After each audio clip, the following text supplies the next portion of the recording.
Hello class, welcome to पढ़ाई का .com। आज पढ़ेंगे हम उत्तर प्रदेश से सामान्य परिचय। पहला पार्ट हो चुका है, ये दूसरी क्लास है।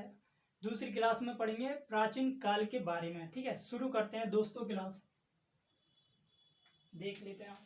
उत्तर प्रदेश किस क्षेत्र से धान की खेती के साक्ष्य प्राप्त हुए हैं? ठीक है, धान की खेती के साक्ष्य प्राप्त हुए हैं कोल्डी हवा। ठीक है, कहाँ से हुए हैं दोस्तों? कोल्डी हवा से। इसे ट्रिक या कह सकते हैं आप सरल भाषा में पढ़ेंगे। ठीक है, सरल भाषा में यानी कि ट्रिक तो कुछ नहीं होती है, बेस होना कंप्लीट जरूरी है। ठीक है, तो हम ज्यादा से ज्यादा कोशिश करते हैं सरल बनाने के लिए। ठीक है,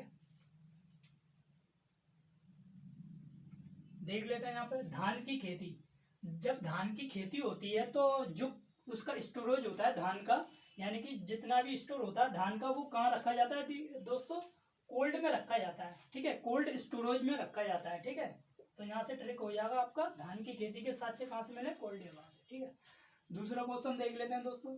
कौन सा क्षेत्र जो कि इलाहाबाद से 85 किलोमीटर दूर बेलन घाटी नदी के दाहिने तट पर स्थित था? कहाँ पर स्थित था? दाहिने तट पर स्थित था, बेलन घाटी के। ठीक है, कौन सा था दोस्तों? मैगढ़ा। ठीक है, कौन सा था? मैगढ़ा। हम यहाँ से ट्रिक देख लेते हैं दोस्तों। ट्रिक नदी, ठीक है, बेलन घाटी से दूर कितना दूर था? 85 किलोमीटर दूर था। ये वाला एरिया मैगढ़ा। ठीक है, तो नदी, नदी क्या क्या होती है? जो तालाब, तालाब कई सारे तालाब मिलकर क्या कर लेते हैं दोस्तों? कई सारे तालाब मिलकर क्या कर लेते हैं? नदी का निर्माण कर लेते हैं। क्या कर लेते हैं दोस्तों? नदी का स्ट्रक्चर बना लेते हैं या नदी का निर्माण कर लेते हैं। तो कई सारे मैगढ़ा, यानी कि नदियों में क्या होता है? गड्ढे होते हैं, काफी बड़े बड़े गहरे गहरे नदियों में क्या होते हैं? गड्ढे होते हैं। तो यहाँ से याद हो जाएगा, क्या हो जाएगा दोस्तों? मैगढ़ा। ठीक है, किस काल में लेखन कला के प्रचलन के बाद भी उपलब्ध लेख पढ़े नहीं जा सके हैं? क्या नहीं दोस्तों? पढ़े नहीं जा सके हैं। ठीक है, आधे ऐतिहासिक काल में पढ़े नहीं जा सके हैं। लेखन कला के प्रचलन के बाद भी उपलब्ध लेख पढ़े नहीं जा सके हैं, आधे ऐतिहासिक। यहाँ से ट्रिक में देख लेंगे दोस्तों। क्या देख लेंगे? ट्रिक में देख लेंगे सरल भाषा में। ठीक है, लेख आध, जो आध लेख होते हैं यानी कि आधे लेखे होते हैं, वो क्या होते हैं? पढ़ नहीं सकते हैं। ठीक है, जो जो आदि लेखन होते हैं यानी कि आध होते हैं, कह सकते हैं आप आधा अधूरा ज्ञान कह सकते हैं दोस्तों। आधा अधूरा ज्ञान हानिकारक होता है। आधा अधूरा ज्ञान क्या होता है? हानिकारक होता है। तो यहीं से देख लेंगे, जो आधे अधूरे लेखन होते हैं वो पढ़े नहीं जा सकते हैं। ठीक है, तो यहाँ से याद हो जाएगा आधे ऐतिहासिक काल में। ठीक है, ताम्रपाषाण काल की शुरुआत किस काल में हुई? ठीक है, किस काल में हुई थी दोस्तों? आधे ऐतिहासिक काल में हुई थी। ठीक है, ये क्वेश्चन लगातार पढ़ लेते हैं, फिर इसके बाद में मैं ट्रिक बताऊंगा तीनों की एक ही बार में। ठीक है दोस्तों, किस काल में मानव को तामा धातु का ज्ञान हो गया था? आधे ऐतिहासिक काल में। ठीक है दोस्तों, ठीक है, किसके प्रयोग के कारण इस काल को ताम्रपाषाण काल भी कहा जाता है? तांबे के प्रयोग के कारण। ठीक है, अब ट्रिक देख लेते हैं।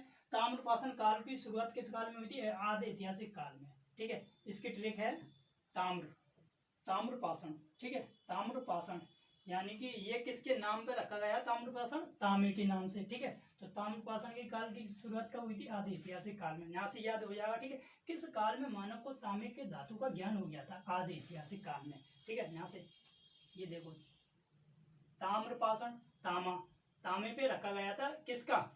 इसका प्रयोग किया गया था। ठीक है, किसका प्रयोग किया गया था? तांबे का प्रयोग किया गया था, इसलिए इसका नाम क्या रखा गया? ताम्रपाषाण। ठीक है, यहाँ से याद हो जाएगा आपको, आधे ऐतिहासिक काल में तांबे का प्रयोग किया गया था। क्या नाम रखा था? ताम्रपाषाण रखा था। ठीक है, जो कि तांबे का धातु का ज्ञान हो गया था आधे ऐतिहासिक काल में।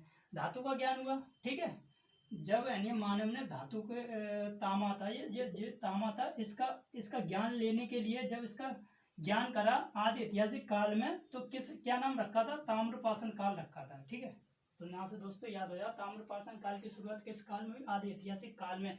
क्यों हुई थी? तब मानव ने तांबे का प्रयोग करा था। तांबे का प्रयोग करा तो क्या नाम रखा था? ताम्रपाषाण काल रखा था। किस काल में मानव को तांबे धातु का ज्ञान हो गया था? इसी में हो गया था दोस्तों, आधे ऐतिहासिक काल में। किसके प्रयोग के? तांबे के प्रयोग के कारण ताम्रपाषाण काल भी नाम रखा गया। ठीक है, हड़प्पा सभ्यता, हड़प्पा सभ्यता के साक्ष्य से किस जिले से प्राप्त हुए हैं? किससे हुए हैं दोस्तों? मेरठ और सहारनपुर। आप ट्रिक देख लेंगे या कह सकते हैं आप सरल, ठीक है, ट्रिक देख लेंगे। मेरठ, मेरठ, ठीक है। हड़प्पा, जब हड़प्पा में जाते हो, अब हड़प्पा सभ्यता में जाते हो तो क्या करते हो? रट्टा मारते हो, लेकिन हम रट्टा नहीं पढ़ाएंगे, ठीक है दोस्तों। रट्टे जैसी कोई भी बात नहीं होगी, सरल भाषा में पढ़ाएंगे और ट्रिकी में खत्म कर देंगे, हम रट्टा नहीं मरवाएंगे, ठीक है। क्या नहीं मरवाएंगे? रट्टा नहीं मरवाएंगे। हड़प्पा सभ्यता के कारण शासक किस जिले से प्राप्त हुए हैं? मेरठ। यानी कि कह सकते हैं जब रट्टा नहीं मरवाएंगे हम, हड़प्पा सभ्यता के बारे में जब हड़प्पा सभ्यता के साक्ष्य पढ़ेंगे आप, तो कहाँ जाएंगे? रट्टा मारेंगे और लोग क्या कहेंगे कि आपसे सहारेंगे, आपको क्या करेंगे? सहारेंगे, यार रट्टा मारा, ठीक है। किस काल में मानव को लोहे का ज्ञान हो गया था? एक कंप्लीट काल क्या होता है? ऐतिहासिक काल में, ठीक है। एक कंप्लीट काल क्या होता है? ऐतिहासिक काल में लोहे का ज्ञान हो गया था मानव को, ठीक है। इसे मिटा देते हैं और क्वेश्चन करते हैं।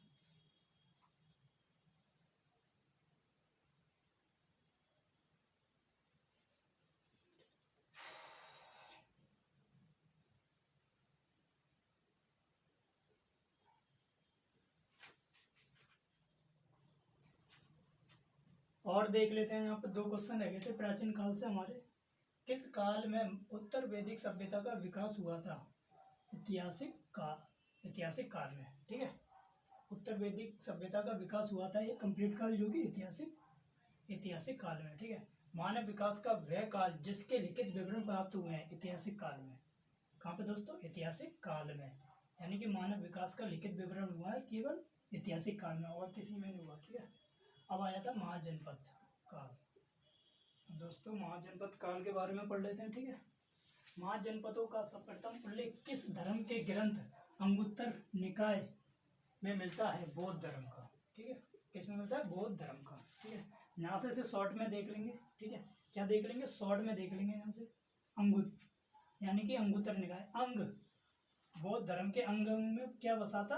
अंगुत्तर निकाय, ठीक है। बौद्ध धर्म यानी कि बौद्ध के अंग में क्या बसा था? अंगुत्तर निकाय ग्रंथ, बौद्ध धर्म। महाजनपदों का सर्वप्रथम उल्लेख बौद्ध धर्म के कौन से ग्रंथ से मिलता है? ठीक है, बौद्ध धर्म के कौन से ग्रंथ से मिलता है? अंगुत्तर निकाय ग्रंथ में।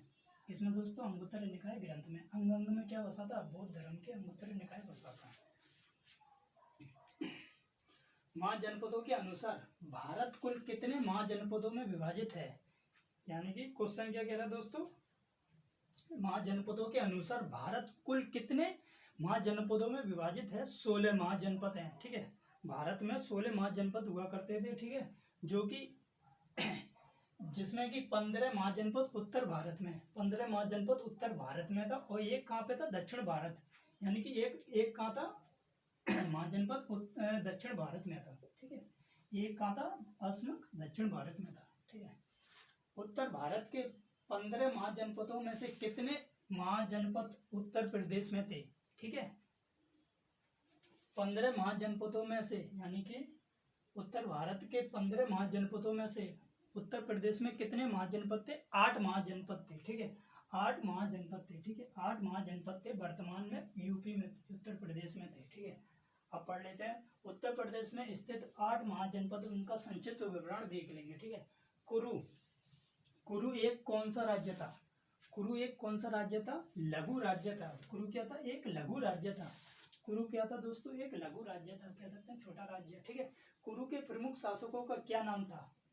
परीक्षित, जन्मेजय, ठीक है, नीचक्षु, ठीक है। कुरु की राजधानी क्या थी? इंद्रप्रस्थ, ठीक है। शॉर्ट देख लेंगे। कुरु की राजधानी क्या थी? इंद्रप्रस्थ। कुरु की राजधानी क्या थी? इंद्रप्रस्थ। कुरु की राजधानी, कैपिटल कह सकते हैं इंग्लिश में, कैपिटल क्या थी? इंद्रप्रस्थ, ठीक है। याद हो जाएगा, याद कर लेना, ठीक है। पांचाल कैसा राज्य था? पांचाल गणतंत्र राज्य था, ठीक है। पांचाल कैसा राज्य था? गणतंत्र राज्य था। और देख लेते हैं, मिटा दें इसे।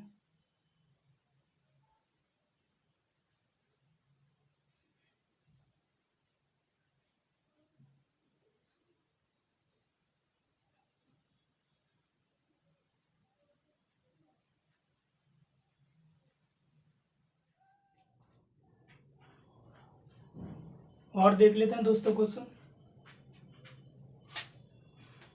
पांचाल की कितनी राजधानी थी? 2 राजधानी थी, ठीक है। उत्तर पांचाल की राजधानी अहिस्त्र व दक्षिण पांचाल की राजधानी मथुरा थी, ठीक है। सूरसेन कैसा राज्य था? सूरसेन एक लघु राज्य था, ठीक है, कह सकते हैं आप छोटा राज्य था सूरसेन, ठीक है। सूरसेन की राजधानी क्या थी? सूरसेन की राजधानी क्या थी? मथुरा थी, ठीक है। वत्स राज्य एक ऐसा राज्य था, यानी कि बोधकालीन 4 शक्तिशाली राज्यों में गिना जाता था। कौन सा? वत्स राज्य, ठीक है। वत्स की राजधानी क्या थी? कौशाम्बी थी, ठीक है। वत्स की राजधानी क्या थी? कौशाम्बी थी। यहाँ से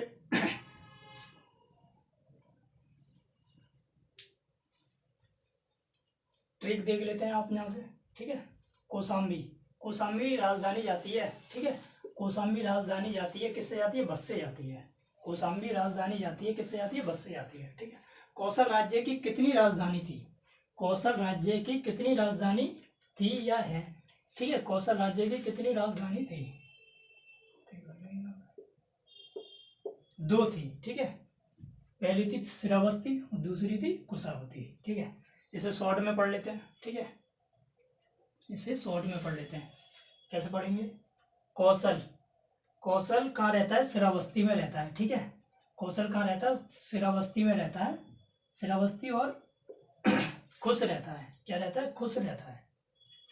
कौन सी नदी कौशल से होकर गुजरती है?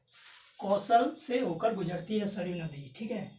शॉर्ट में देख लेंगे आप, यहाँ से शॉर्ट में देख लेंगे। कौशल सरयू नदी के किनारे होकर गुजरता है। कौशल सरयू नदी के किनारे होकर गुजरता है, ठीक है। महात्मा बुद्ध के समय कौशल राज्य का शासक कौन था? ठीक है।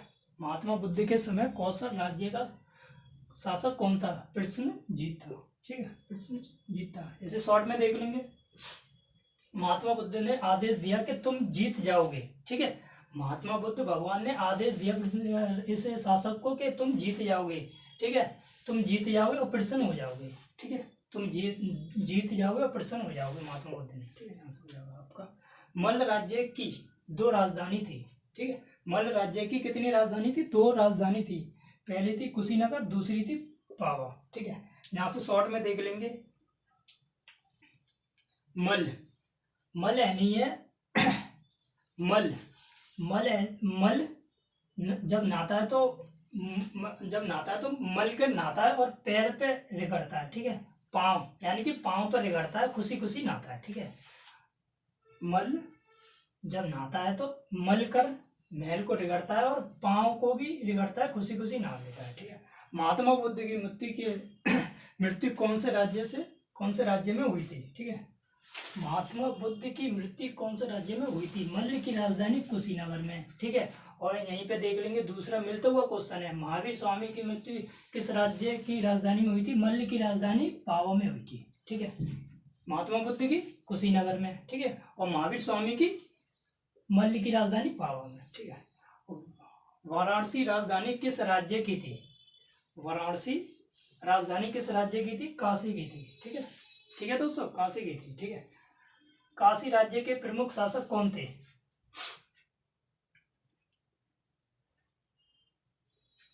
काशी राज्य के प्रमुख शासक कौन थे? अश्वसेन थे, ठीक है। यहाँ लिख लेंगे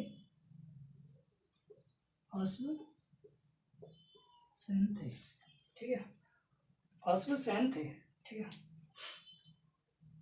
और यही अश्वसेन, ठीक है। एक सेकंड,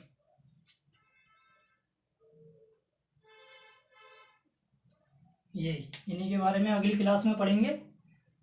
जैन तीर्थंकर 23वें जैन तीर्थंकर पार्श्वनाथ के पिता कौन थे? अश्वसेन थे, ठीक है। अगली क्लास में पढ़ेंगे। तब तक के लिए थैंक यू।